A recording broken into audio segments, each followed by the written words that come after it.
and welcome to I guess it would be, the third episode of the SWW Show? I guess this is technically episode 2. Because if we're going to have Movie Club as its own show, Okay, I'll accept. then that is the first episode of Movie Club, and this is the second episode of the SWW Show. Mm-hmm. So, I need to rant for a second, because getting this fucker on iTunes took some work. Because you can't put asterisks, apparently, in the name of an iTunes show, which is very upsetting. Okay. So I had to do, instead of it being shit we watched, I was going to put shit, because you can't do that either. I was going to do Right. asterisk we watched. So it has to be S we watched, because the fuckers at iTunes don't accept asterisks. Everyone else does. Spotify did, but iTunes is like, no. We should have done dashes. Yeah, well, that ship sailed. Yeah. It was just very frustrating. I was like, why does Spotify accept this and you don't? iTunes? Because as we saw with the launch of the aptly named XS, Apple doesn't give a shit. Apple goes, we do it this way. Apple's like, we're releasing $1,000 phone and you are going to buy it. No, XS was 1,000. You're right. What was it? X Max or some stupid shit? It was Oh 14. yeah, there's an X Max or something like that. Eximus Maximus. Well, and did you see the controversy that I forget which one it is. It's one of the new ones though. Mm-hmm. They're applying like a beauty filter on all selfies, Ooh, even if you don't want it? pass it. Yeah, even if you don't put it on. But I think it was just one of them. It might have been just the Max, and the S wasn't. But like, it's fine. It's fine because Apple people are Apple people, and they're gonna buy the phone anyway. It doesn't matter. Mm-hmm. You know, people are gonna go thousands of dollars into debt buying the newest Apple phone because I think they need it. Mm-hmm. Whereas I just get, I have a S8 right now, Galaxy S8, and I will have that until my contract runs up, and then I'll get the newest Galaxy. That's what I do. Unless it's the one that I've seen rumors about where it's this foldable display, then I'll just get the S9. But yeah, let's actually get into the show and talk about things we watched in the past. Well, I guess it would be the past month, really, because Yeah, Movie Club doesn't really count for this part of it. that's valid. Should we start with the obvious thing we both played? Do you think? Are James. you talking about Tap Titans 2? No. But I gotta hear about I got questions about Tap Titans too. I played it for about 15 minutes and then uninstalled it. See, I was gonna ask you about the late game of Tap. Like, how does it progress? Is it one of those like you just? I think it's pretty asterisk. similar to the first one in that way. See, and I feel like, and this is an actual serious game design man. This is not a joke. The issue with Tap games is they understand the beginning game, they understand the middle, like going to a goal. They don't understand the end game. The end game becomes this repetitive nonsense. Yeah, they have okay, the beginning of this is you're either going to tap your screen like a fucking idiot for hours. Until you get, to a point where you can automate it. Mm-hmm. And then the mid game is upgrading that. And then late game is like, prestige your character so you earn a bonus. Which you learn about the system too late, and then the whole psychological issue with that system I have is you have to give everything up. But to get it better, you have to do it long, which means you want to give stuff up less. And then it just hurts. Well, and then there's some games, like the one that I actually play a lot of is Tap Tycoons. Mm-hmm. And they have this system where you can prestige using the premium currency and keep all your upgrades. Ooh. It's like 200 diamond, I believe. And I haven't spent a cent on Tap Tycoons. I have over 2,000 diamonds. See, and I'm gonna say too, and that's an evil system, but I think a better system. Oh yeah, it's definitely a better system than like the 'Cause original Tap Titans. Because the idea of like the giving up, I understand the give and take, but I feel like you're pushing people back too far. You need like a checkpoint system. If you make it here, you're not going to go before this point or something like that.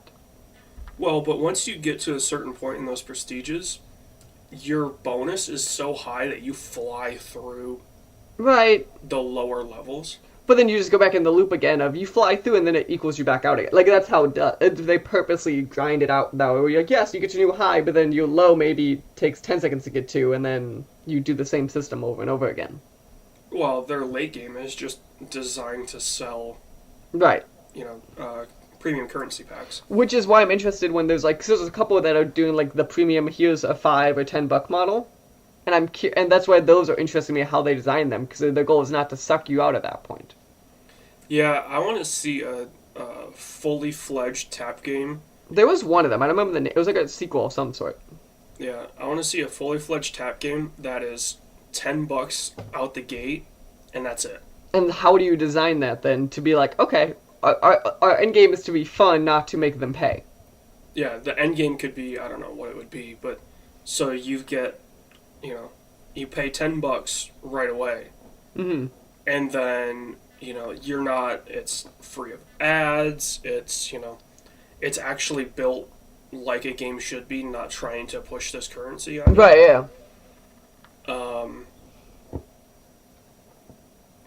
What was it? Adventure Capitalist actually had a really interesting way of doing it, where it was free, Mm-hmm. but the premium currency you could get through just playing the game. Like, because you could buy it with your money. Like, so as you built up money, you could then transform your fake money into premium currency Mm-hmm. to then use. And then it's effectively a coin doubler. Okay. Lasted for 4 hours, and it was a 15 to 30 second ad. So it was never anything, super intrusive. Which I'd rather that too. Yeah, games where it's like constantly pushing you to be, hey, you earned X amount while you were away. Well, for instance, I've got, I think it's called Fish Tycoon. Mm-hmm. My maximum away earnings time is 3 hours. Okay. So it's constantly sending me notifications at that 3 hours of, hey, your boat's full, come back and, start the timer over again. And then when you log in, it's like, you earned, right now it's like $96 trillion. Watch an ad to double it. Mm-hmm. I'm like, no, not really. I'm just kind of getting in and out to reset you. And then, it's like, oh, you want to get spin on the wheel to potentially get, double, triple profits, or premium currency, watch an ad. You want to get, the premium currency that sometimes comes along, oh, watch an ad. Like,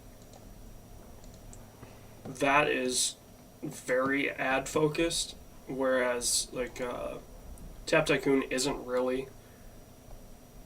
It's pretty much, it just kind of leaves you alone. Mm-hmm. There's no offline limit. So like you could, if you didn't want the daily bonuses, which are actually pretty nice, if you didn't want that, you could start the game, open it on Monday, close it out, forget about it, and then open it on Friday, and you would have earned the money that you would have earned over that time. Okay. So that's pretty nice. But no, the actual thing we've both been playing, and I'm curious, have you 100%ed it yet? I think I'm not gonna. So I think it was one of those. I got to the point where it's Spider-Man, by the way. Where I got to the point. It's super easy though. No, and it is. It got to the point though when I beat the game, where it's, I don't know. Like I feel like I was so far. Like I'm probably like I think it was 88% or something. But I beat the game and I was like, no, it feels fine. Like I don't know. It was very much like the game ended at a high enough note. I go, I think I'm good. Yeah, I this is my first platinum since Need for Speed, which was another ridiculously easy platinum. And that's fair. And again, it's And nothing. I'm not 100% fiend like some people on this show. Mm-hmm. Where if I like a game, I have to 100% it. Normally, I just hop in and just fuck around and do whatever, and then not really care about the trophies or stuff like that. But when I heard that Spider-Man is really easy to platinum, like it's not really grindy, because like the random crimes aren't normally that bad. Like, the only grindy part is waiting for them to pop up. Mm-hmm. And once you've done, like, when I was in regions where I had all but one of the crimes cleared out, I mean, they still come in and go, but the one that I needed was appearing, less frequently because there's no other crimes to take the place of that time. Mm-hmm. So, that was the hardest part. Other than that, I mean, it was super easy to platinum. It was... Oh, and it's not going to be hard. I don't think it would be hard to platinum. I think at the end I think everything I wanted to do in this game I got to do, and I don't know if I felt like grinding it out at the end. Like, I finished I got the suit, I finished, getting the backpacks. I think I did all of the research stations. Like, at the same point I went, I don't know if I want to spend the time to finish. At that point, you're almost done. I know, I had a lot of crimes left, because you always do, and then I had some Taskmaster stuff, and I think something else. Oh, those Taskmasters are a bitch. Yeah, I'm not a huge... Taskmaster, I was like, some of them were, combat stuff I was okay with. I don't know if I really felt like chasing the drone around some more. Yeah, the nice part is the trophies just... For those, it's just get whatever the 2-star is on one of them. Mm-hmm. So, like, the first drone, I got 3 stars on. Mm-hmm. Because it's super easy. So then I didn't have to worry about it. Mm-hmm. The one that I had trouble with was the stealth one. Because it didn't make sense. Oh, no, so... Oh my god, I gotta rant about the stealth part of this game. I had a design rant, so... There's one of the missions, it might have been Taskmaster, where you had the stealth guy. So if they caught you, it did the video of them shooting the guys, right? Yeah, Okay. That's a Taskmaster. Taskmaster. Do you know what blows my fucking mind about how that was coded? If I kill everyone, and then I used one of the air blasts to knock a guy, out of the base, kinda, so he's, way far away, and I had to go find him. He's the only one left alive, right? Oh, if he sees me, it still triggers the canned cutscene. I'm like, what? My assumption was they had me within, a circle of, if they could get to him before me, I understood. But he obviously couldn't. Yeah, there were a couple like that, where I was like, okay, I took out the guys with the guns near the hostage. And then, the last guy who's on the other side of the area spotted me. And I get the thing. I'm like, come on, if I can get to the guy before he can get to the hostage, I should be able to do that. Right, especially because my thing was, we were outside of, the stadium that he was in. So, obviously, the guy couldn't even shoot him from a distance. Right. Which, if I was at least inside the stadium, I understood. There was points I understood it. The other points I go, what? Yeah, and then the whole stealth with... I mean, they showed sections with Mary Jane, right?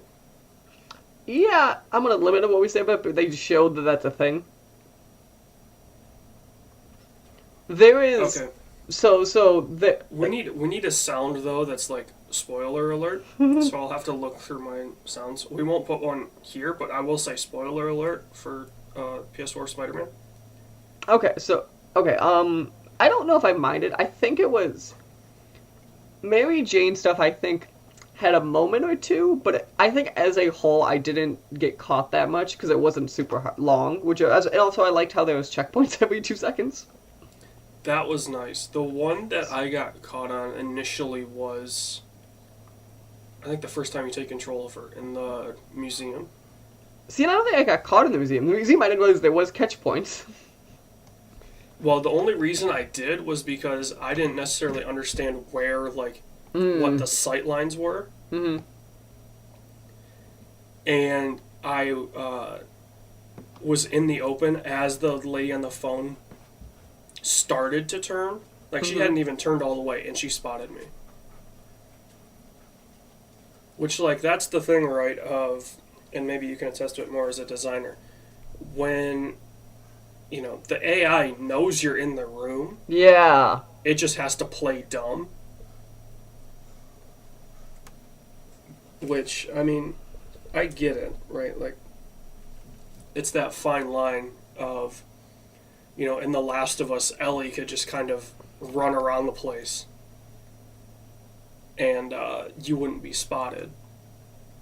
Mm-hmm. Whereas in this, you know, I guess there might be a proper way to do it where the AI doesn't recognize that there's something else in the room until, you know, its sight line catches it. Mm-hmm. Which, so I'm gonna blow AI's top off for a second. Someone described this to me really well in like a stealth game, and inherently in these scenes you're playing a stealth game. The thing with good AI is it should be really obvious to fuck with. Because if it's bad, because to a onlooker, good AI is AI in which you can determine what it's going to do. Bad AI is actual AI. And because the human brain, or you don't want to, like in that time period, comprehend complicated AI, because that's not the point of that scene. It's like if people talk about like why Thief was a great stealth game was you know how that AI worked. Yeah, and you definitely knew how the AI in Spider-Man worked for the stealth stuff. Which I think is one of its, I'm going to argue, a stronger point of it. Yeah, definitely. But there were some times where it's like, okay, I'm hiding behind this, like, drinks cart, which you can clearly see through. Mm-hmm. It's just they don't see me. Which, if you couldn't, then I'm going to argue you shouldn't have had it there. In a lot of ways, I would say then put a non-transparent block or something along those lines. Yeah. Well, and like in Tombstone's garage, when you get up into the APC, or you get up next to it, I ran past the guy and he started to turn and so I was just standing there in the center of this thing. Like, if he wanted to see me, he could have. But it had decided that, okay, you know, you made it past. And in fact, that was a time where I was like, oh shit, he's going to see me. Realized he wouldn't. And then I was fine. But yeah, some of the, like, detection AI for, like, the Sable guys was kind of weird. Like, and I get the idea of, like, oh, they're snipers, so they're going to be able to see further. But I would just be minding my own business after you get to the point where they turn on you. I would just be minding my own business, and all of a sudden my spider senses would light up. Yeah, that and I think it was totally I think the issue with that one was like the camera, I think I don't know if there's a good way to do it either, because the camera was so tight at that point you didn't see them. Well, it wasn't that it was I mean, I couldn't see them on the minimap either, which is like a fairly big area. So it's kind of, you know, it's one of those things where I also understand the idea of that, of like, you know, the Sable agents are everywhere, and now you're number one on their list, so you're going to have to avoiding this stuff. But yeah, we can end spoiler now. But as a It'd be whole, much easier if we did this in video, because then we could put cards up. But as a whole, and I think you'll agree with me, as much as we have gripes with moments, as a whole, Spider-Man is a really, really good video game. Yeah, it's my 2018 game of the year so far. I think it's going to fight Red Dead for me, but I right now it is. And I'm going to play Red Dead, and Red Dead may win it in the end. From what I'm hearing, just because it's like there are a shit ton of systems, and I can get down with that kind of stuff. Yeah. Like, Like I'm in this weird camp of where games that are super simple I like. So like Spider-Man, it's pretty simple. It is. I think there's systems in there like the tech system, which are a little more. I think the Spider-Man, when it gets complicated, it is complicated for a non-necessary reason in the sense of you can avoid the system. Yeah, there's definitely complicated parts, but when it boils down to it, it's pretty simple and it's pretty fun. Yeah. And then I like games that are like super complicated. GTA 5, all their systems. You mean like the leveling up system GTA 5? I'm still not fully sure how that works. Oh, that like the online character leveling up? No, I mean I mean in-game level. Because if you run, like, you get higher, like, speed. No, your guys level up in that game.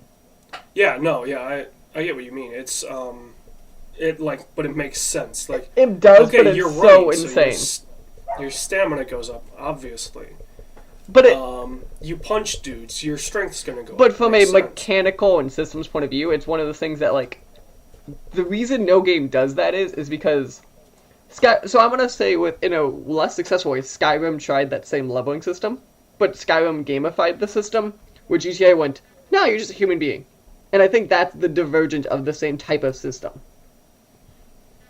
And maybe it's because in my thinking, I see the GTA systems as like, it makes sense, right? Like, as you run, you're going to be able to run longer and faster. Makes sense. Mm-hmm.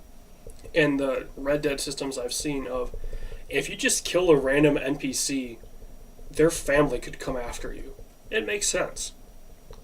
It does. I'm curious to see how they justify how they know. Like, that, and that's okay. I'm not saying they won't. I'm saying I'm curious, like, how do you make that obvious? How do you make it where it doesn't just seem like they magically knew?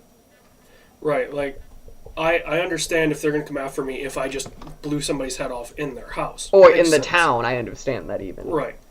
But if the dude's riding his horse in the middle of fucking nowhere and I just cap his ass, like, is it going to understand that there's no way anybody would know? Mm-hmm. Or is it going to pull the GTA cop system of a crime was committed, they're going to know? Which, at least in GTA, it made sense because of the era where Red Dead, I go, what, did you do a smokestack signal? Yeah.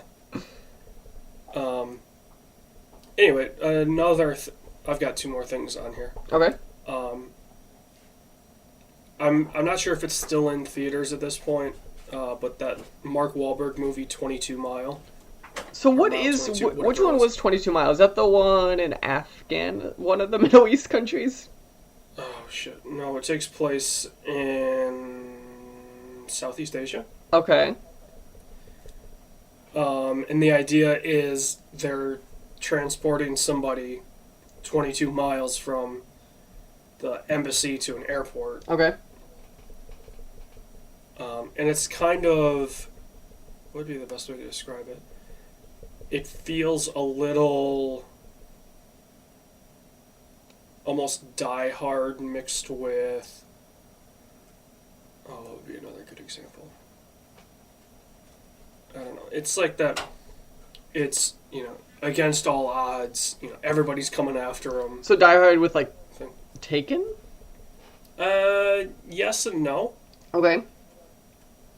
Because Taken, there's somebody, the main character is, coming after the kidnappers. Mm-hmm.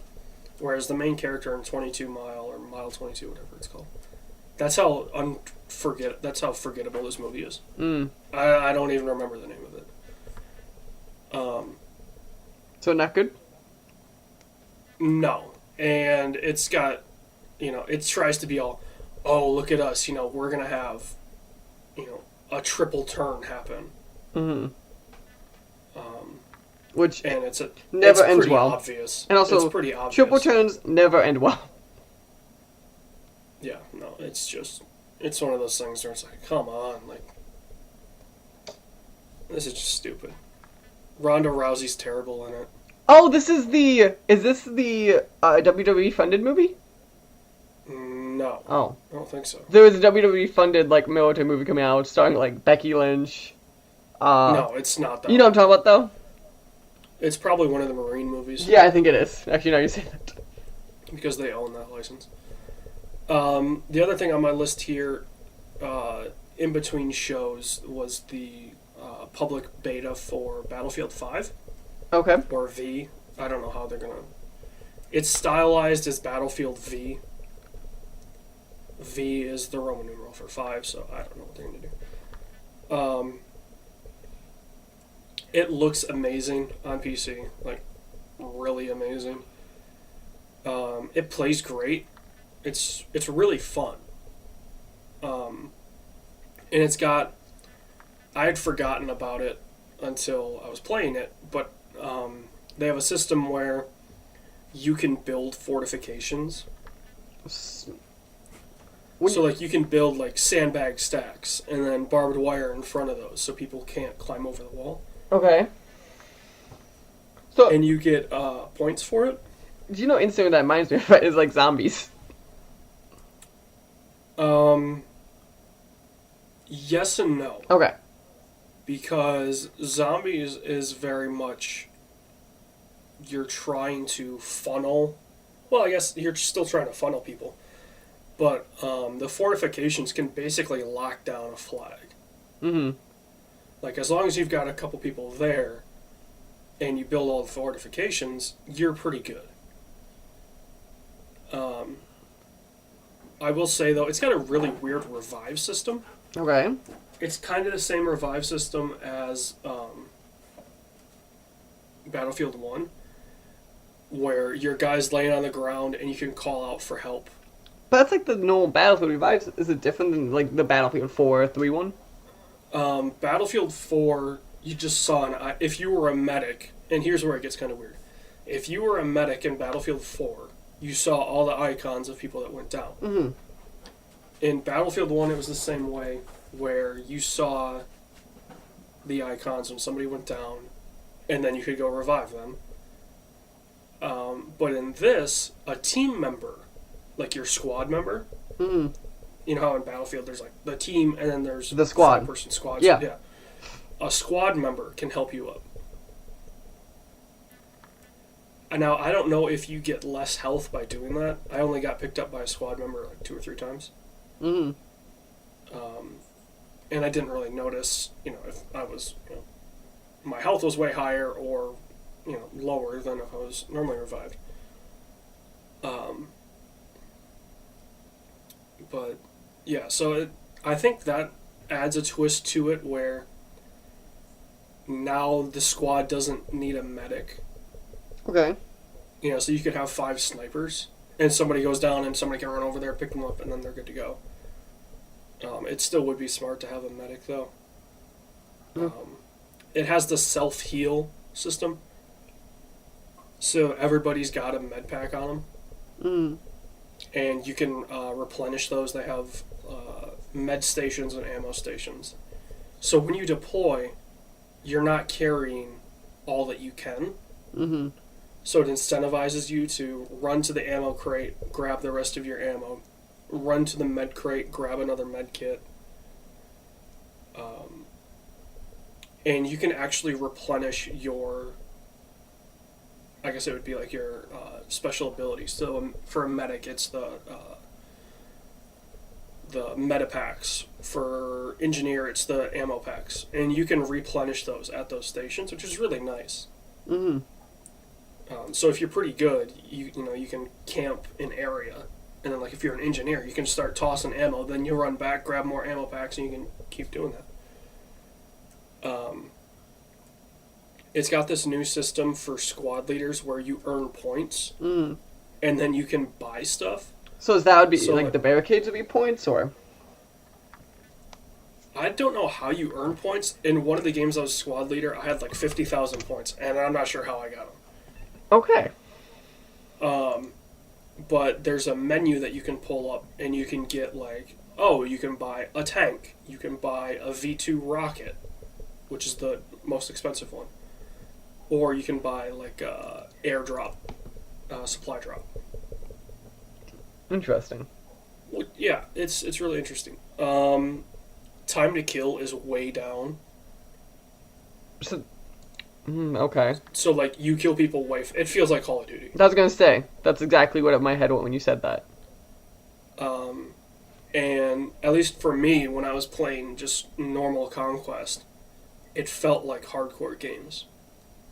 Where, like, you were down in 2 shots. Mm-hmm. Which, for good or worse, I mean, it makes more sense, right? Like, some of the Battlefield games got a little spongy. Mm-hmm. Where you're like, okay, I dumped 20 rounds into this guy and he's still somehow alive. Like, what's going on? Mm-hmm. And for me, just kind of a roundup, this game has potential to be really good. Okay. The problem, or the fear I have, is that it's what's the word I'm looking for? Straying a little too much into, we need to be PC about this. Okay. So, like, in the beta, the sniper was if you were allies, it was a woman. I think it was a woman on both sides, but I was trying to remember the nationality. So, like, you have a female sniper class. In the campaign, they've got the female with the, like, prototype prosthetic robotic arm. Like, it's almost being too much like, hey, we're going to tell these stories that didn't necessarily happen. Like, if you really want to cover, the female impact of the war, a lot of it was, here in the States, they were running the factories, right? Like, that's the whole Rosie the Riveter thing. Mm-hmm. They were manufacturing for those 6 years, which is really impressive. Over in Europe, some of them did take up arms and stuff like that, but not to the point where, like, they were running whole divisions and stuff like that. Mm-hmm. So it almost feels like it's too much. It's, straying a little too far there. Okay. Now, if they include an option to choose your gender and stuff like that for multiplayer, I'm fine. I don't care. You're just saying that it feels like if the point is to make a point in the war, you feel like they're missing the point of the war when it came to, like, the gender half of it. Yeah, the point they're trying to make of, both genders fought in this war, they're trying to maybe make it, at least in the beta, it felt a little ham-fisted because you couldn't choose your gender. It was like, you are a female. Now, if they let you choose, I understand, right? Like, in the world right now, there's more women than men. Mm-hmm. So if they want to play as a female, I'm fine with that. I don't care. It does make sense. There were, female fighters in World War II, but, if you're going to force us into, like, one of your classes is going to be female, it doesn't take away from the game. It's just one of those things where it's like, okay, guys, maybe you're not getting the point. Mm-hmm. So, that's everything from me. I don't know if you've got anything else. No, actually, I've been somewhat following it, but I feel like this is a weird year for me because I feel like I'm following Call of Duty more. Just cause it's the Black Ops. If it's other ones, I probably wouldn't. It's Black Ops is my favorite Call of Duty sub-franchise, so I've been following that a lot more to be like, let's see where this goes, and let's see how it looks.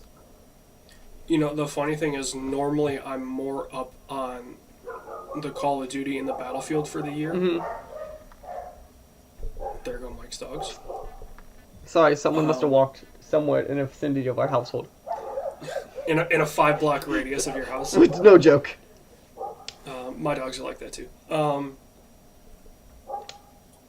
But the thing of it is, like, I kind of know what's going on with Black Ops. Mm-hmm. And I kind of know what's going on with Battlefield. Mm-hmm. But I'm not anywhere up to speed that, like, I normally am. And I think it's partially because there's, at least for me, for Black Ops, it's, okay, they've got that Blackout Battle Royale mode, which is supposed to be pretty good. Which, for the record, they're doing it, the battle... So, the thing with Blackout, which is interesting, I was literally joking when they announced to be like, the way to do this is to get all the maps, put them into one big world, and make it make sense in between. And that's what they did, which I'm really excited about that level of the map design. And apparently it plays like PUBG. Which is also, to me, sounds like a great thing. Yeah. I'm glad they went that way and not the Fortnite. But their shooting inherently is more PUBG, which would make sense. Yeah. Call of Duty is much more grounded, whereas Fortnite is pretty whimsical. Mm-hmm. And I'm wondering, because obviously the map's huge, Mm-hmm. how do they have a ballistics model? You know, is there going to be bullet drop? The way I Or is understand it it just is, going to be like... I understood is they actually implemented some level of once you get to a certain distance. Like they have, if you're in the size of a normal Call of Duty fight, there isn't, but when you get past it, they've made it. Okay, that's actually an interesting way to do it. So like if I'm in the first couple hundred feet, it's a normal, what I expect it to be, and then if I also am shooting a map to a map, then it becomes a ballistic game. That's really interesting because, you know, I guess it's, you either do it one way or another, right? You either implement a ballistics model, or you say you have an effective range. Mm-hmm. And there's no ballistics, but, like, if the range on the sniper is 1,000 meters, and the guy you're shooting at is at 1,010, he's not going to get hit. No matter if you aim up, down, left, you know, whatever. If you try to zero him in, he's not going to get hit. But if they're doing it to where the map, the Call of Duty map that you're on doesn't have ballistics, but once you start to reach out, it does. Mm-hmm. Could be interesting because Call of Duty maps aren't that big, so there's really no need for it, for ballistics. But I could see, like, if you're, you know, like, I could see people figuring out the snipe from map to map. Oh, that'd be Like one side of- interesting. One side of one map to the other side of another map, and they just get it zeroed in, and they keep shooting. No, you know what I'm excited for? The fucker realizes that the angle you have to throw a tomahawk to, like, go from one map to the other. Yeah, I give that, what, A day. 2 weeks? 2 weeks before somebody figures out exactly how to throw it. And you know it's gonna be so frustrating when you just start the game, you go, son of a... Yeah, you drop in and you're dead within 30 seconds because somebody found a tomahawk. Okay. But you know that's gonna be one of those things that's gonna be, if you're the one who throws it, it's the most satisfying kill you ever get. Oh, definitely. Because, like, I remember doing it in, like, the original Black Ops and doing it, like, in Search and Destroy and just throwing a tomahawk up, and I would get it and be like, quarter of that team's done. Yeah. I didn't play the beta, but did you? I followed it more. I didn't have a chance to play it. I'm really curious on, once you die, how quickly you can hop back in. Like, because I know you can spectate Right. the rest of that game, but is it going to be like Call of Duty where you can basically just hop right into another game? Or is it going to be the PUBG thing of you load up, you know, you search for a match, find a match, load into the loading area. Once everybody gets in, then it's a minute countdown. Is it going to be like that? To me, it'd be smarter if it's, while you're spectating, you're back-end matchmaking, and you get to hit a button and just jump. That would be really smart. So it'd be like, hey, matchmaking. Also, it goes, match found, want to join? And you hit yes, and now you're in said lobby. Yeah, that would be really nice. I'm going to say, though, that's probably a wrap for things that we watched / played. I'm okay with that. So, that we can get into the news.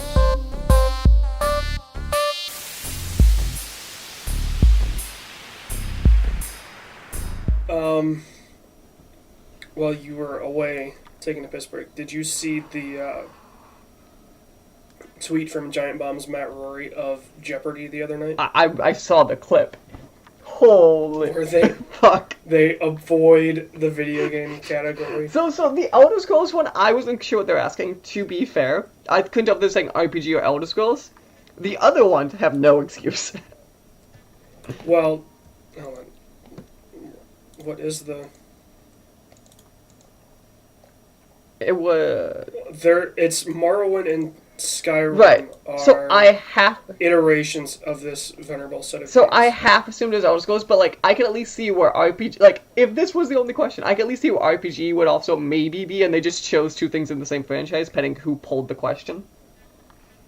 No, that's way too specific to have Morrowind and Skyrim. But... okay. But, like, do you have the other questions in front of you? I have the clip in front of me. Okay, the first question, this was the $200. This company's Infinity allowed you to play characters from The Incredibles and Cars, to name a few. Who is Disney? At least they got Disney right. That one I was... Well, the one lady said Pixar. I think she's right. No, but it's the name of the game. Right. And that's why she's not. I don't think Pixar did Incredibles, though. Yeah, it did. Or they didn't do one of Which, those, what right? were the... Give me the names again. It was... Incredibles and Cars. No, they were both Pixar movies. Okay, then I don't fault her for But that. it's... Okay, so it's bad clip choosing, but it's the name of the game, which is the question. Yeah. And you know that's what they're asking. The way they phrased it is weird. And that's valid. But... because they used 2 Pixar properties. And then the Marvel and Skyrim question. Then they showed a clip of Destiny 2. And I believe the guy says Halo. Yes. And gets it wrong. At least he knew it was a Bungie. I don't know how he knew it was Bungie is my question. Yeah. And that was the $1,000 one, was the Destiny one. Mm-hmm. The $800 one was, in the classic video game Joust, contestants were placed upon these birds. I don't know. I don't know if I fully knew that one. I thought it was I thought it was. I pictured the bird. I couldn't think of the name. Ostriches. Yeah. And then the $600 one was a big gaming story of 2018 is Fortnite, this genre of game where the winner is last shooter or last team standing. And nobody got it. That one they should have gotten. I mean, Fortnite is such a news story. But here's the question, and I'm gonna say this: do kids call it Fortnite Battle Royale, or do they just call it Fortnite? Well, they call it Fortnite, but what I'm saying is the news stories would have referenced I don't think. the genre. I feel like if I see news stories, it just says Fortnite or Fortnite by Epic. Like I don't think it says the words Battle Royale super often. Yeah, So if I'm game adjacent, or if Um, I have kids who follow games, I don't know if I would catch that always. Yeah. That's a good point. What else? The Gwent card game is going to have a, 20-hour standalone campaign. Which you forgot to write down the other important thing. There's a new Witcher thing coming out in like 2 weeks. Did you put it in the thing? Oh, no, I just remember that when they said that. They announced it like 3 days ago. It's like Witcher Stories or something? Maybe it's still that. Are you sure you're not thinking about the Netflix Witcher thing? Oh, no, maybe it is. Maybe this is what I'm thinking of. I just fully didn't realize it was a Gwent standalone campaign. But yeah, it'll be a 30-hour Okay. campaign. I mean, I didn't really play Gwent and I played a Witcher good 3, chunk so- of it. I mean, first off, I never finished Witcher 3 because every time I played it, it was like 3 weeks after the time previous I played it, so I'd forgotten everything. So it was 15 minutes of me running around trying to figure something out. Then I got bored and stopped playing it, Mm-hmm. so I never finished it. I mean, everything that I heard, though, was that it was a good game, and I think the thing of it is, though, with what's the Dota one? Ascent, What? the Dota card game, Artifact. Artifact. With that coming out as well, I don't know if there's room for 3 card games. Okay, but you say that, but like Hearthstone is going to be king, and then the other 2 are fighting for 2 and 3. It's literally we have 3 MOBAs right now. The 3 giant MOBAs we have right now: League, Dota, and Heroes. Heroes is nowhere. It's near not, but it's League and Dota. 100% holding its own. It has its own community. That's what I mean. Like, it's not holding its own from the numbers point of view, but it's not holding its own where it's questioning being closed. Yeah, I think it's going to be in those terms. It's going to be Hearthstone very clearly number 1. I think Artifact will be number 2. You think so? because I guarantee you they're gonna have tie-ins with like, oh, get this card pack and you get this item in Dota, and there's enough people that play Dota that will do that. And then Gwent will be a very clear number 3. The next story is there is a new live-action Avatar series made by the Legend of Korra and the Avatar: Last Airbender animated series people. I'm okay with this. I love it. I'm really excited. And that's all we're going to talk about it, because I never really How did you never watch it? Animated series. Okay, I watched some of Last Airbender, but I never really got into it. When it was on, I would watch it. Remember, we've gone over this many a times. I wasn't into, like... I never really got into cartoons and stuff as a kid. So, I never really built up that love for the series the way that people did. Then, I guess I understand. On a completely different note, though, our fourth story. The Pornhub Awards happened earlier in September. Those were some shoddy award shows. Get it? I mean, from the looks of the stage, the Pornhub Awards appears to be one of the better awards. You forgot the important part. This was the first award show ever to be 100% viewable in VR. I think the key there is 100%, because there had to have been... There had to be clips, but... Oscars or the Grammys or something where they were like, oh, this VR thing is big right now, let's stick a camera in, like, the front row or something like that. So the thing that I laugh about is, they just had a bunch of POV cameras lying around being like, what are we going to use these for? Yeah, a bunch of those channels and stuff like that are like, well, I got a bunch of this stuff, might as well use it. Because because Pornhub has like a section, which is like a VR section. Yeah. Which is... Speaking of which, the top VR performer awarded was Megan Rain. I'm sorry, what was her name? Megan Rain. Like making it rain? Yeah. I like it. The top channel as voted on. I don't know who votes on these, because there's a fan section and then just a regular awards section. Who are the judges? Because I think the Pornhub Awards are different than the AVN Awards. Right. Which the AVN Awards are voted on, I think, by performers and people at the You mean professionals, we call them. Performers. They're not professionals. Question. I mean, they are professionals, but they're not... They're a professional at their job. Mm-hmm. I'll just say that. So that stuff is voted on by the performers and the studios. So who votes on the Pornhub Awards? Is it the people at Pornhub that are like, okay, here's the hat, write in for whoever you want, and they tally it up. The top channel was Brazzers, unsurprisingly. Of course. And the fan vote for the best porn Twitter was Riley Reid. I like how they have to define it. Well, that was only a fan voted thing, so.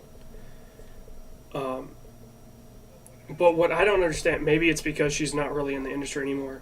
Mia Khalifa's Twitter is... I was about to say. For, her calling out people trying to slide into her DMs.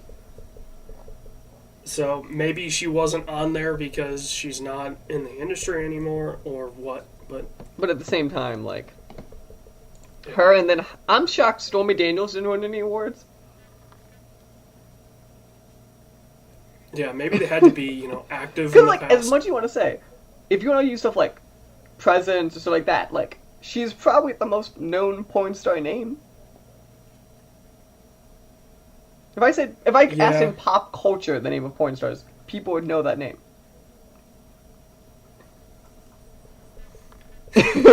We should totally do a man on the street in Chicago. Get a microphone.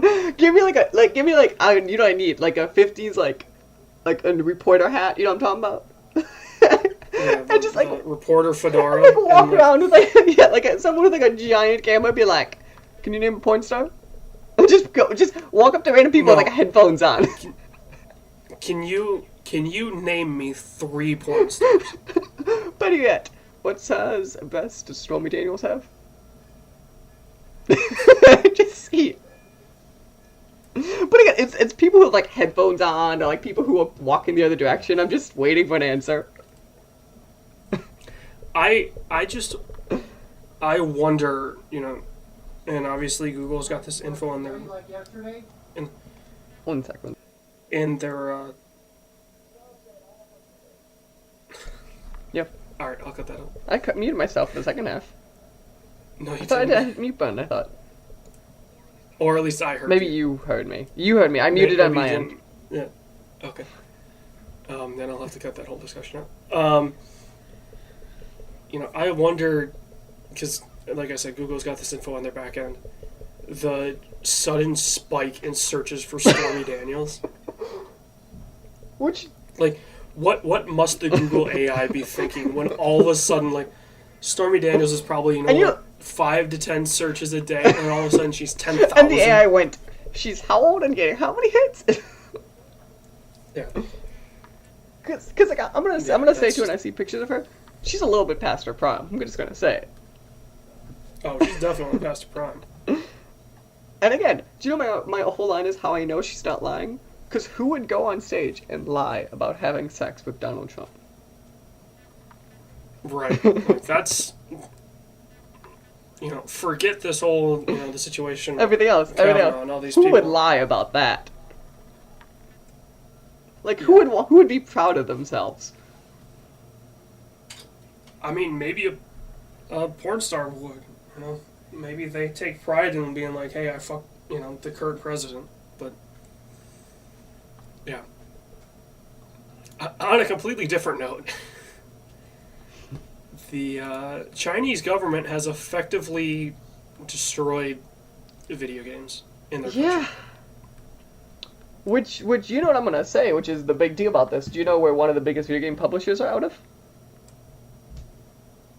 Are you talking 100%.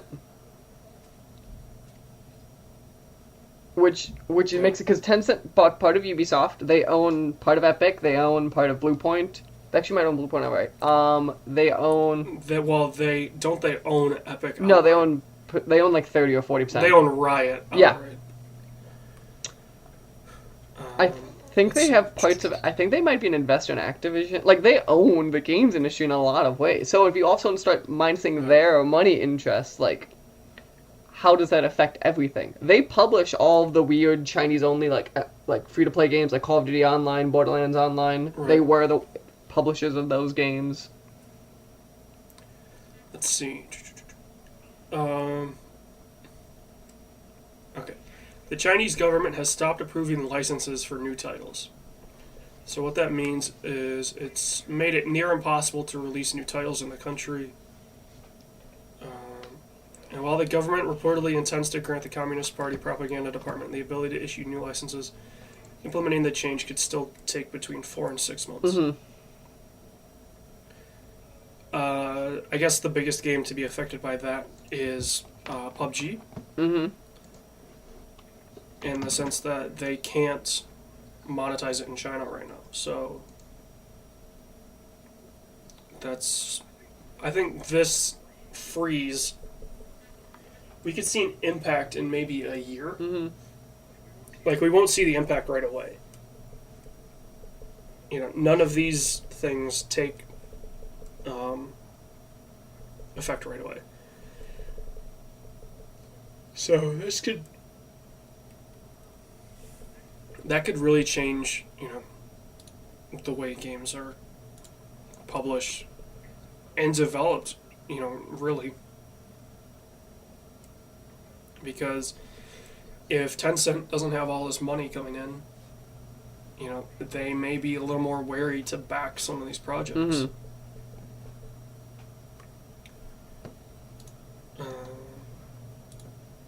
And on an even more completely different note, since the last show, Venom, Oof. the Ed Hardy movie. Tom Hardy. Yeah, who's supposed to say? Ed Hardy is the. You think of Ed Harris? No, I was thinking Tom Hardy, and I was like, no, that's the designer. But Ed Hardy is the designer. Tom Hardy is playing Venom. Gets rated for a PG-13 rating. Which, I know we were both like, I wish it was some, but like, I understood it. Oh, I understood it. If they wanted to make a true Venom movie, though, I think it has to be. But, like, I don't think they were going to get that approved. Right. That being said, Venom appears to be a contender for worst superhero movie right next to Suicide Squad. It cannot be worse than Suicide Squad legally. I don't know, man. Question, I have some Suicide Squad. You watch Suicide Squad, right? Yes. So, like, when she becomes possessed, they're in the bedroom, and the next scene is her in the subway basement, somehow being this insanely powerful supervillain. And it felt like they cut out 30 minutes of explanation in the middle of that part. Yeah. Well, my thing with Suicide Squad is that movie just doesn't... Suicide Squad doesn't necessarily have a story. Suicide Squad legally, I think, is just a bunch of scenes stitched together, and they're hoping a story just appeared. It's just a compilation. Because there's good scenes in the movie. The issue is, there is no story. I think if you take the compilations, right, of, like, the character introductions, it's pretty good. Because, do you know the issue is, too? The reason the trailers are good for that movie is because the scenes are there for it to be a good movie. The issue is, those are the entire scenes of the movie. They just forgot to add the movie part. But at least there were good parts of Suicide Venom Squad. will probably have good parts. Like, the first time he eats someone's head off, you're probably going to be excited. The 50th time he does it, you won't be. But then when he talks about being like a turd in the wind... We are Venom. That, no. Which he look... I'm going to see whether he looks cool. Oh, he definitely looks cool. I might mute the movie, but it'll look cool. Right. And maybe that's the way Venom is a better movie than Suicide Squad, if you just mute it. Right, which is funny. Suicide Squad, remember, did win an Oscar. Yeah, what was it? Yeah, which to this day, I love saying the only cinematic universe of any universe movie that's won an Oscar is Suicide Squad. It amazes me that Age of Ultron didn't win a VFX. Which, yeah, because that does look really cool in moments. I'm just saying, if your movie doesn't have an Oscar, maybe it's shit, because Suicide Squad got one.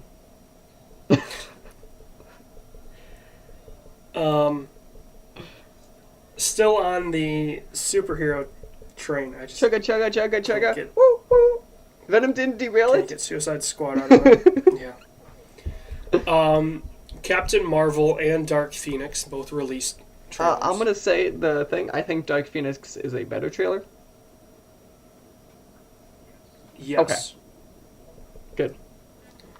Captain Marvel is a shot-for-shot remake of the Captain America trailer, just with Brie Larson instead of Chris Evans. It looks cool. Like, I don't have an issue with the trailer per se. It's Captain Marvel is gonna be like one of those movies where I'll probably be like, until I'll see it and I'll be like, it's good or isn't. But I don't think going into it I'll be super hyped for it. I think the thing of it is the Marvel movies are a safe bet on being... It's an Which, okay no, movie. It is. There are very few Marvel movies that I don't like. There are a few, but there's very few. Yeah. I mean, besides Thor Dark World, I don't think... I'm not a big... Which is funny, I like the character, but I'm not a big fan of the Ant-Man movies. So, not by choice, but I only saw Ant-Man and the Wasp. So, Ant-Man and the Wasp, I think, is fine. Besides the fact that villain frustrates the shit out of me. The Ghost one? legitimately upsets me. Because their motivations make no sense. The idea of Ghost is really... But her motivations make no sense to me. Like, oh, I'm dying. I forget what she needs. So she needs to kill the fucker.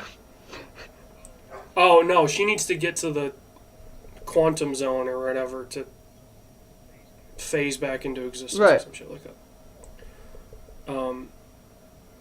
But yeah, I never saw the first Ant-Man, and that was just because I heard it was just okay. Yeah. I think the second one's a stronger movie, but like both villains kind of.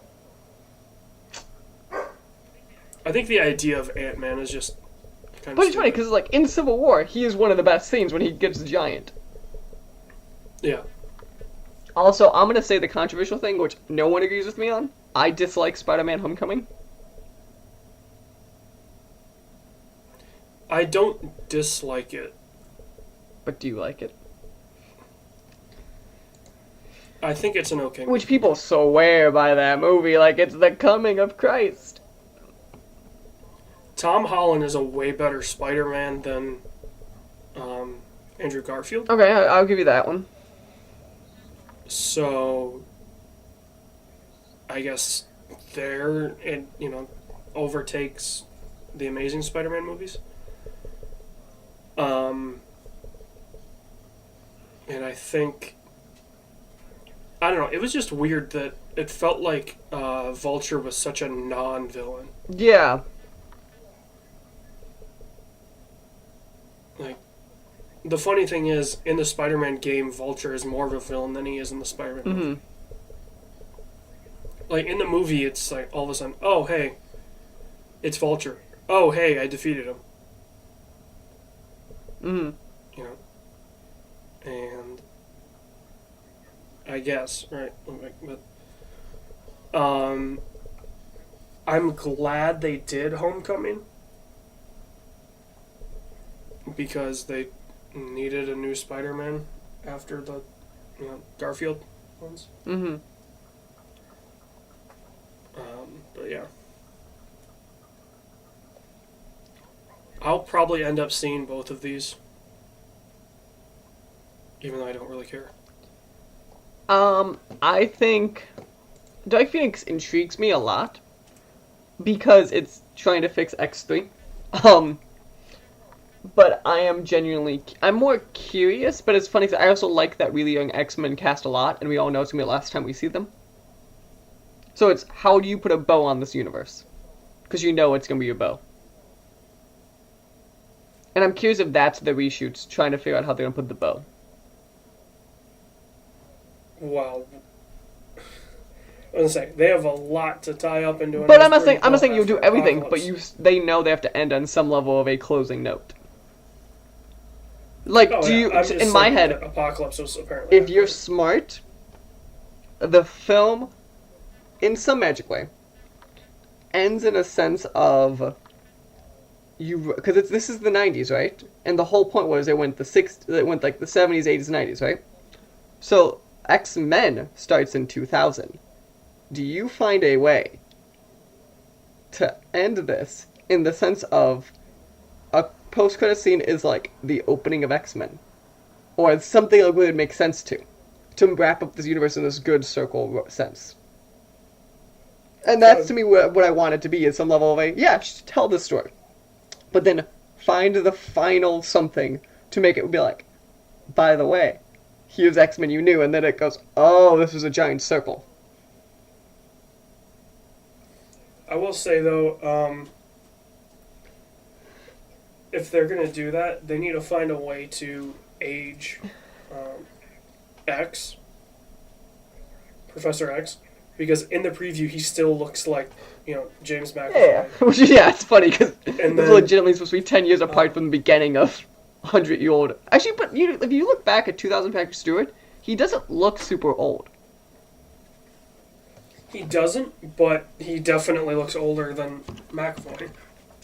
Patrick Stewart. I'm curious. Patrick Stewart would have been 60 at the time, okay? And McAvoy is, maybe 40? I don't even think so. I think 35? 39.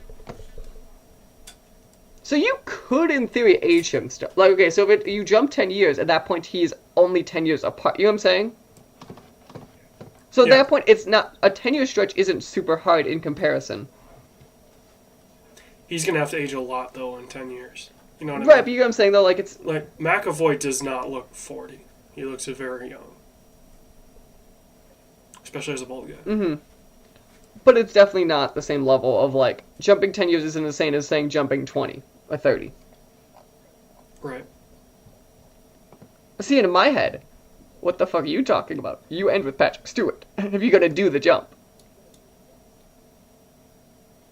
Yes, But you do like a but time you lapse. have to de-age But you him. could do like a time lapse to age him into Patrick Stewart. You know what I'm saying? Like one of those like you have one of those like you just see him like teaching over the years, and then in one of the scenes it jumps to Patrick Stewart. I mean, if they want to do a cool one, what they could do is just have Professor X like sitting in his chair in the center of the room, like in the main room of the castle, which I've been to the actual castle, and there's a huge main room. Just sitting there, and then it's a fast motion of the people moving That's what I'm around saying. him, and he's slowly aging into Patrick Right. Stewart. If they do that, I think that is Because when that, and then you just end with something along the lines of, like the whole maybe the end of the movie, you lose Jean Grey, right? And then the end, and you start with, "We found her," and that's how Wolverine ran into like that whole thing. Yeah. That would be amazing. I'm not saying they'll do it, but that would sound up, and then find a nice. And to me, that's the type of bow I'm talking about, not the. We know there's loose ends. We've accepted it, but find a way to. Well, now isn't this part of Marvel? That's what I'm saying. But like, it's not. They can't do anything yet unless they made a backroom deal because it hasn't gone through all the legal paperwork. And no, my other dream is they did some back-end paperwork, so even if the deal falls through, and then somehow introduce someone or said something to say we are now part of this. But everyone knows they're going to reboot the universe, so I don't know if I want that. Yeah, it'll be interesting. I'm going to toss another news thing in here because it just happened the day we're recording this. Hitman 2 has officially I'm gone so fucking pumped. It's gonna be Hitman, great. all I want, you understand, the thing that's amazing about Hitman 2 is, since you can play all the original Hitman, which means it's going to be a lot of the same gameplay, all you want for Hitman 2 is, wait for it, you don't want anything different besides more Hitman. Like, add stuff, but like, Yeah. you know the formula that we want. Just give it to us. I will say, if they do it, which they'll do it right, the way that they have the new locations have a bunch of different like interactives and stuff like that. Since they're bringing all of Hitman 1 into Hitman 2, it would be nice to see them maybe do a little tweak to Hitman 1 levels to maybe add a few more things.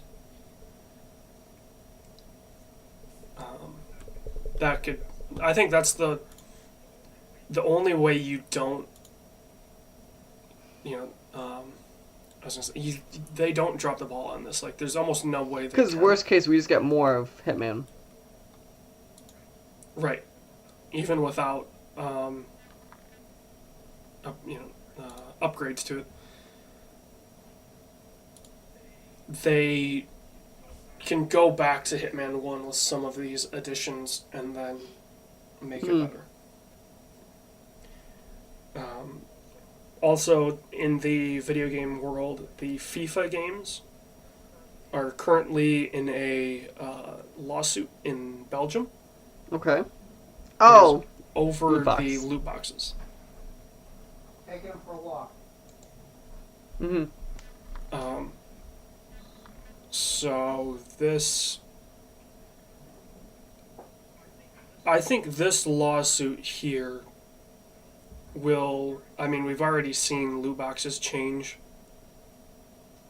drastically in the past, 18 months? Which, I'm gonna say the thing which people don't like saying. I don't have an inherent issue with loot boxes.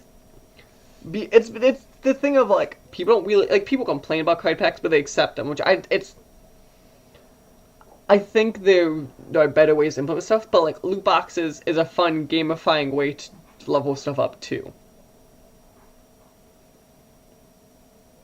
What doesn't make sense to Okay. me is, these lawmakers are going after video games, right? Mm-hmm. Why are they not going after Tops and So I actually the other card no. manufacturers? So I actually had a good talk. One of my friends is a lawyer who specializes in law for games, like IP law, all that stuff. And we actually had a fun conversation about this nonsense one day. The way he described it was when Top stuff started first coming out, we had the same discussions. But all of those people who were in power liked baseball, right? So they made exceptions to the laws and it became precedent. The issue we have right now is people in Congress don't have the same feelings about video games they did about baseball. So they're not willing to so no judge or lawmakers let an exception to slide and it won't become precedent in the same way. And that's really the difference is we've accepted them and stuff like card games just were an expanded version of Topps cards, so judges use the same precedent on them. That's interesting, because in the U.S. at least, if one of these companies went to court, they could say it's just a digital. But depending who your judge is, they might not let that slide. Yeah. I'm not saying I'll disagree with you, but I'm saying from a judge's point of view, no, that's not the same if you get a 70-year-old judge. Because one is baseball, one is the evil video games.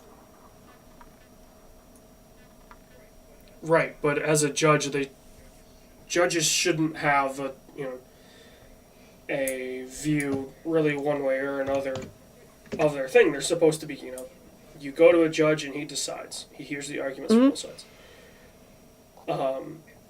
And since there's already a precedent of allowing baseball card packs, which is effectively gambling, really this stuff is no different. That being said, I do believe there is an inherent difference because a physical baseball card pack, there's something there, right? So a parent can walk into, little Johnny's room and see he's got, 100 baseball card packs and be like, okay, we need to, calm down with this stuff. Whereas a parent can't walk into little Johnny's room and see, the 100 Hearthstone packs that he bought. Or the 100 boxes for FIFA, or, X, Y, or Z. So there's definitely a perception, I think, that these loot boxes need to be better about. But to me, there's nothing inherently wrong with the idea because it's been around forever. Baseball cards have been around forever. So this is just a digital baseball card. So literally all they are. But they're digital is the problem. Right. There's no physical thing to say,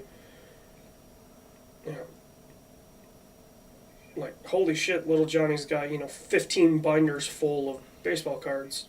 Maybe we need to talk to him about better spending his money. A parent can't do that unless they're friends with them in Hearthstone or whatever and can see, holy shit. So what you're telling me is, and I'm going to say the thing, okay? Maybe, just maybe, parents should actually care enough to look. And I'm not saying some don't, I'm saying they go, it's technology, I just let the kid do what I want. Like, that shouldn't be the response. Right, so this is definitely, there's three parties in this whole conversation, right? It's the lawmakers, which have already, set the precedent of allowing baseball card packs. So I don't necessarily see anything wrong with this from that point of view. It's the parents saying, okay, we really need to pay attention to what our kids buying. And maybe that's, any purchase over $5, needs to be reviewed.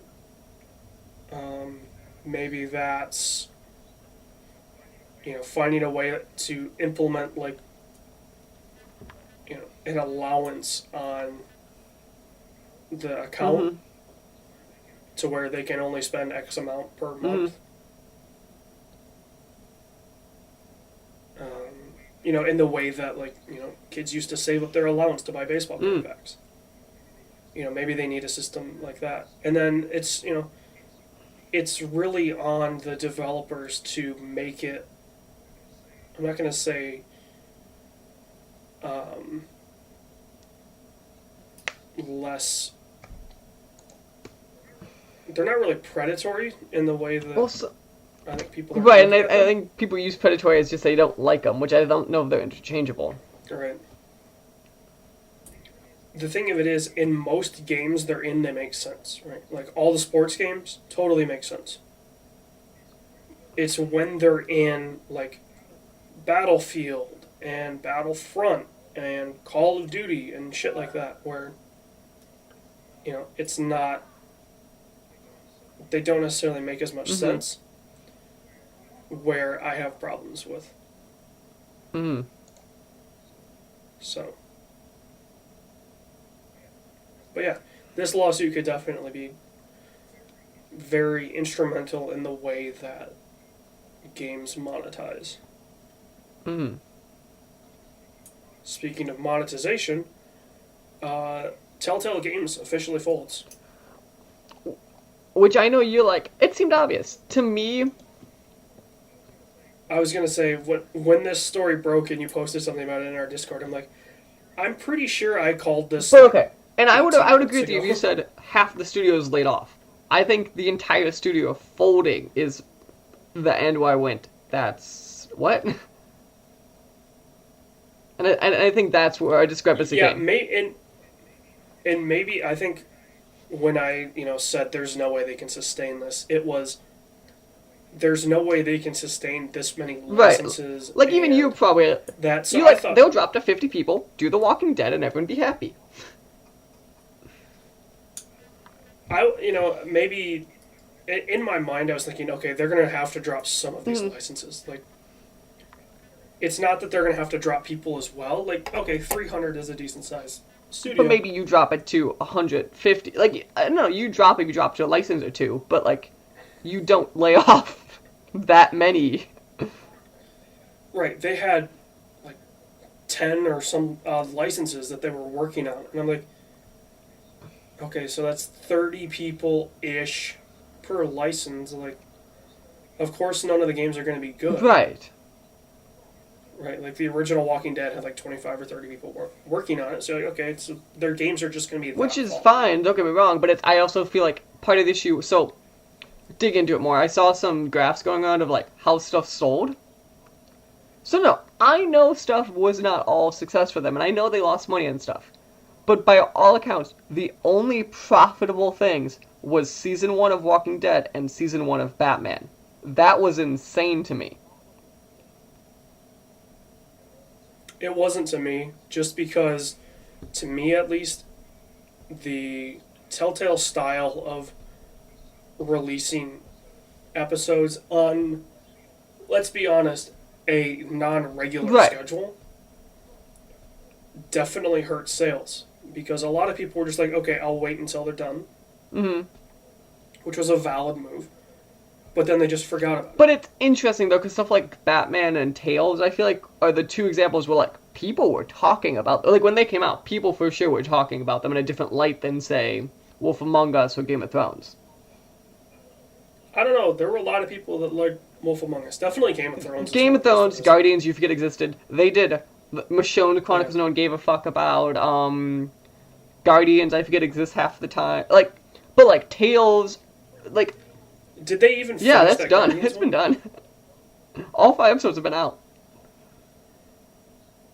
See, and that's when I knew they had a Guardians one. I couldn't remember if that was one they were working on or one that No, was that coming one's out. done. But like Tales is a perfect example of like, I know some people don't always love it, but Tales is like, I feel like that was one of the, like, especially post Walking Dead season 1 was like the thing that a lot of people were like, this is surprisingly really good and interesting and says a good story and has really funny.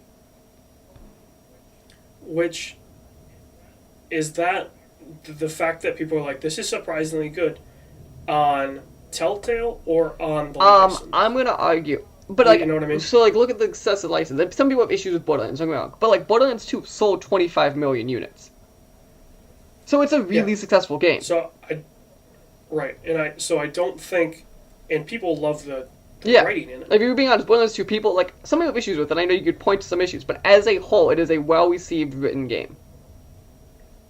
Yes. So, I think we can kind of cut the license out of why it's surprising it's good. So that only leaves Telltale as the reason people were surprised it's good. And And when people are surprised that your game is good, probably doesn't shine very well on your and that's studio. valid, but I think that game was a good example of it has points issues. I think that game, I'm shocked more people didn't play it and buy it, because especially how well Borderlands sold. It stuck in the Borderlands universe really well, and it did stuff like, it affected characters that, like, because they said this is canon, so like, Borderlands 3 is physically Right. affected by how Tales of the Borderlands, some of this objective stuff that happened for everyone. And because there's a couple things that happened for everyone, and that legitimately affects it because it took place after Borderlands 2. Yeah, and we saw as these stories were breaking, it appears that Netflix is still going to make the Stranger But Things without game. them. Yeah, they're going to go to some other studio to make it. I saw the final season of The Walking Dead was delisted from every store. Doesn't shine very well. And yeah, they canceled every potential product. The thing that also gets me with this one too, is they were hiring people up until the week before this happened. People got hired that Monday. Makes me think there's something. So going the on. story that came out I read this morning was, apparently till the day before, they were in funding discussions with Lionsgate. It sounded like it was about to go through, and they pulled it the morning they closed the studio. So basically that funding was the make or break. Yeah, and what would that have been for? They were talking about doing this like weird multimedia thing, but also, when you have that many people, that it could have just been enough funding to keep them afloat another so many months, too.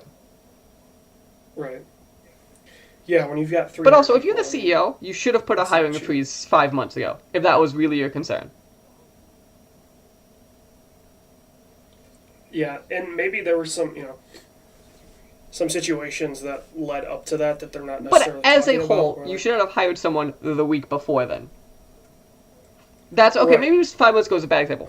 2 weeks ago, you should have been like, until this deal signs and inks a paper, do not sign a new contract. End of story. Right, and I'm guessing the hiring team was like, we have a very good chance of we feel really good about landing this deal. And so my And assumption is that's it probably where it went, went upper end knew of this deal, middle end just were told to act normal. Like, they didn't really, like, they might have knew something was up, but like, not to the extent of this level. So they were, because I Right. really doubt anyone in the middle management knew if they were going to close. Like, I truly doubt that. Yeah, and from everything I've read and heard, this isn't a Crytek situation. People are holding where- money. No, they were people getting paid until Yeah. that day. Yeah, Telltale people were still getting. So no paid. one really You know, knew. It wasn't a Crytek where they're holding. Right, so no one really paychecks. knew the level of how bad Yeah. they were at. Yeah, and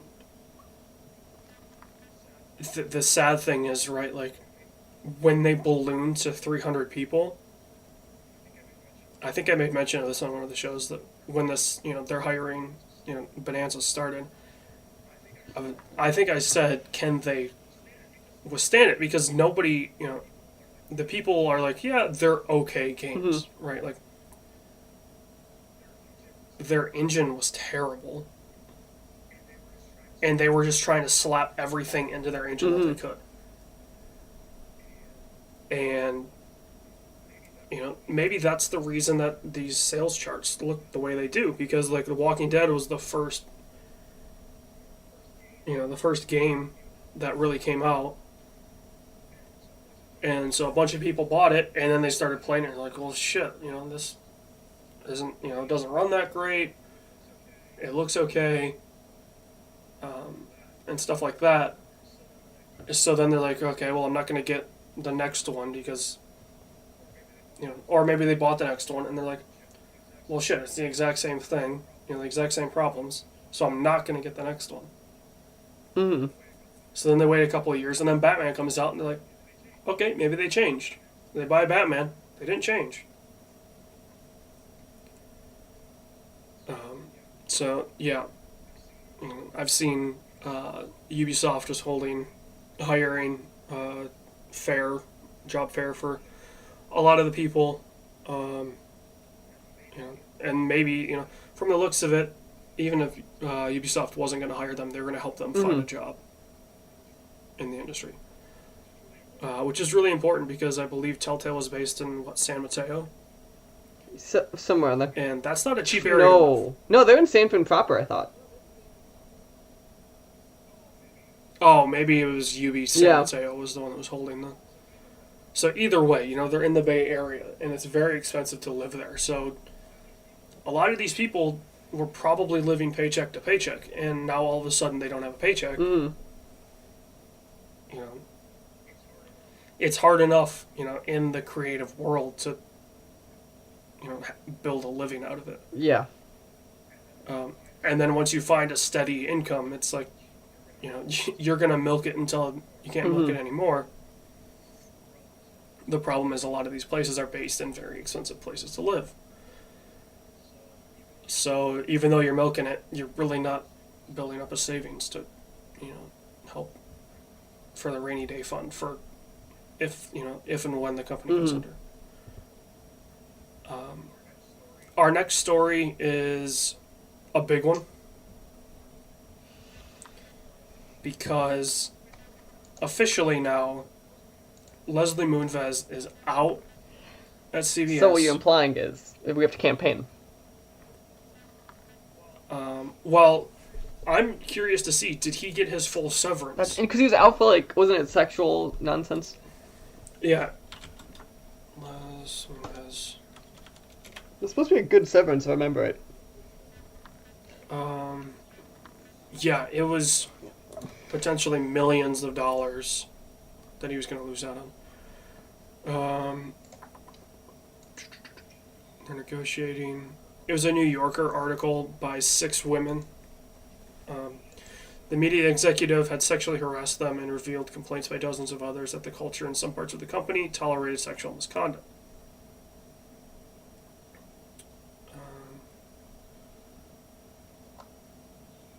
He might leave with an exit package of nearly $100 million. Woof. But that was dependent on, I think, a court case. Okay. So there was a chance he was going to walk away with nothing. What is this? Richard Parsons is the interim CEO, or at least the interim chairman. I don't believe they have an interim CEO yet. That being said, I believe you and I will both campaign for the man who was always a threat. And still is. And still and always will be a threat. Jeff Gerstmann. He's already at CBS with Giant Bomb. Although they're based in New York, and I don't see Jeff leaving the shithole that is... where is he? He's up north there. He's in Oh, yes. It starts with a B. Oh, I know you're talking about, yeah. It's North Bay. It's gonna bug me. I have to figure it out. Maps. It's a map. Map. Scroll out so we can get to the Bay Area. Petaluma. Yeah, I don't see Jeff leaving the shithole that is Petaluma. So what you're telling me is Dan Riker becomes the new CEO of Giant Bomb. That's a yes. No, I was gonna suggest probably. No. Dan Riker. Could you imagine? Could you imagine? He's like, what is a stock? Could you? You would love those discussions. He goes there in his big chair, feet up, be like, so do we own WWE or no? Yeah, that would be his first thing, is to purchase WWE. He's like, how much is it? I have a PB&J. You know you'd be some good shit up there, right? Feet up on the desk, be like, can someone explain to me who owns Dragon Ball? Oh, there would be so many conversations if he was. He would call and be like, I want to call the Dragon Ball. Honestly, though, who realistically do we see running? Do you think it's just some high-end people no one gives a fuck about? It's some chairman that's been there for 25 years and they just until he's accused and you go to the next person. Yeah, until he's accused or retires, and then we move on to... CBS isn't a fun company. Is CBS the parent company, or is there a parent company of CBS? I'm pretty sure because CBS obviously is the Disney's own, like Disney owns ABC, and there's a few of them. That's why I wasn't sure if CBS was the. I'm pretty sure CBS is. Oh, I'm sorry, CBS. we keep forgetting America's Most Watched Network. We have to say it after every line.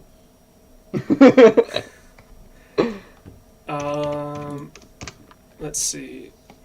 CBS.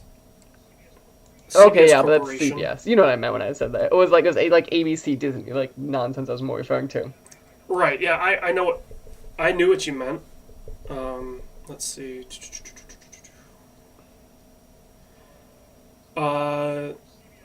CBS is controlled by Sumner Redstone, which appears to be again. VC The slogan is firm. America's Most Watched Network. I don't get the issue. Through National Amusements, which also controls Viacom. Okay, Sumner Redstone is 95 years old, resides in LA. He's the majority owner of National Amusements theater chain. They're majority voting shareholders of CBS and Viacom. Let's see, National Amusements is movie theaters.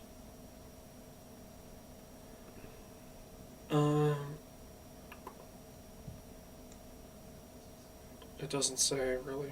The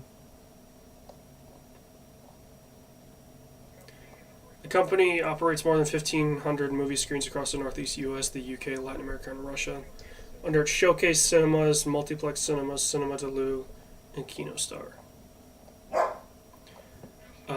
National Amusements was an equal partner in MovieTickets.com, which is now owned by Fandango. Fandango.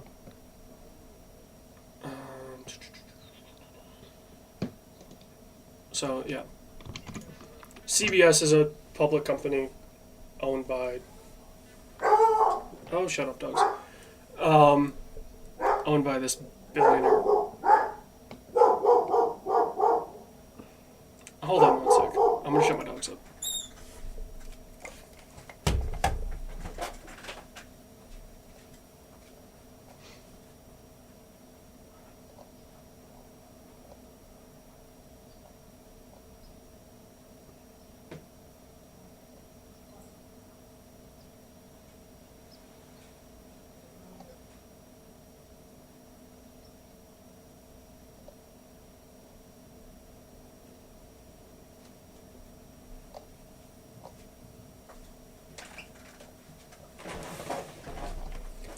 And I'm good. back. So, yeah, I definitely believe that CBS is just going to... Random chairman that no one knew of until now. Yeah. Old white guy. step in, which makes Because sense. he's probably been there forever and knows the company, and yeah. Yeah. So, I think that's the end of the news. So, is this where we It get is to the end of decide news. the 2 things for next month? Yes. Dude, Don't shut tell me up. what to do. Not you, my dogs. So where do you want to start? Which one? Hold on, I'm gonna close the door. Alright, shut up. Yes, you.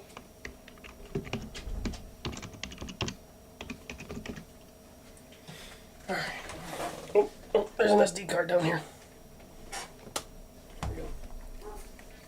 Don't crush your SD cards, everyone. Is That's it? bad. As far as I can tell, it is.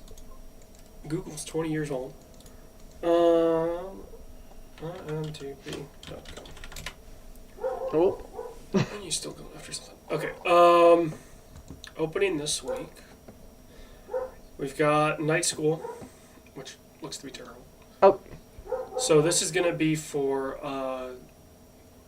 Movie Club 2. which Middle. will So you know the be question. You know the question I mid-October. have to. So there's 2 options in my head instantly. Okay.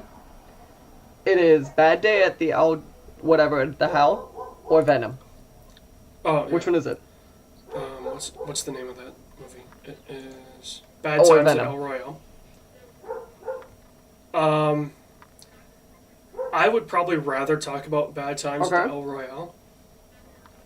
We are definitely both Uh-huh. going to see Venom, so that can be episode 3 of the SWW. But I'm going to say episode 2 of Movie Club will be Bad Times at the El Okay. Royale. Which may push that episode a little later because that comes out. the I 12th see it of on October. Monday, so I don't care. Yeah, I see it on This Monday. Oh, right, because you're in a big city. Oh so no, no, you can go it's see these. I have a press screening on Monday. Technically, the embargo for it talking about it's been too, which is interesting.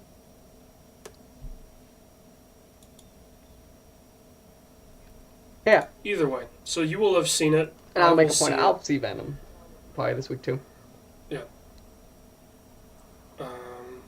Okay. So yeah, that's the new movie. Is going to be Bad Times at the El Royale. Let me put that in the notes so I remember. Bad Times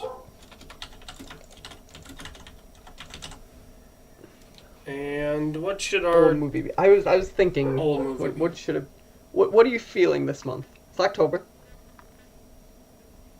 what if we watched Mad Men Fury Road or Mad Max Fury? Oof, I like it.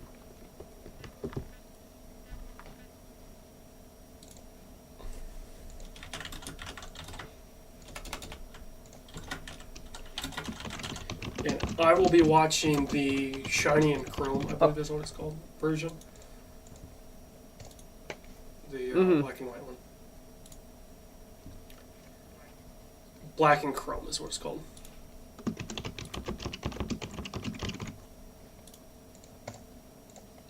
Sounds good. So yeah, that is our homework for the week for the month, everyone. Remember. See, Bad Times at the And- El Royale when that comes out in theaters, and Mad Max Fury Road. I'm excited. This sounds like a month that's gonna be much better than last month. Yes. At least the new movie looks to be. The new movie, it reminds Much me better. of like the formula of like a good western. I know it's not, but it's the formula. I'm saying how the characters are in their Yeah. place together. Like it's that type of way it's telling a story. It almost looks to be like. That's an exactly Hateful like Eight it's situation. 100% lock them in a room together and just see what happens. Yeah. A good talking head movie. Yes. And then Mad Max Fury Road is one of the best movies I've seen in the past Nice. 5 years. So You want to take us home? Country Road. that is the end of a very long. But that's not fair. We took a right break in there. It's hard. I think we're minus 25 minutes off the timer. We took a couple breaks. Yeah. So it's a long one. It was a good one. We covered a lot. a lot of important stuff. So yeah, we will see you guys in a couple weeks for the movie club episode. Again, it might be a little late just because, at least for me, seeing Bad Times at the El Royale comes out the 12th of October. And Mike and I will discuss, and I guess if we change, we will put that out on Twitter. If we're going to see Venom instead, because Venom comes out a couple weeks earlier. Let's be honest. We might have both by that point. We'll figure it out. Might be a long episode. If when Mike and I both see Venom, we decide that it is worthy of its own episode, we will do that as well. If it is, I'll lose my shit. But yeah, so look out on Twitter, either at Mikey Maroney or at LoCboy. We will keep you guys updated on that. And then, yeah, any closing words, Mike? The word of the month is pickle. Pickle. With a Q. It's just not pickle. No, Rick. pickle with a Q. Whatever you do, not Rick and Morty. Pickle Rick! Shut the fuck up. And with that, that is the end of the second episode of the SWW Show. We'll see you guys in the next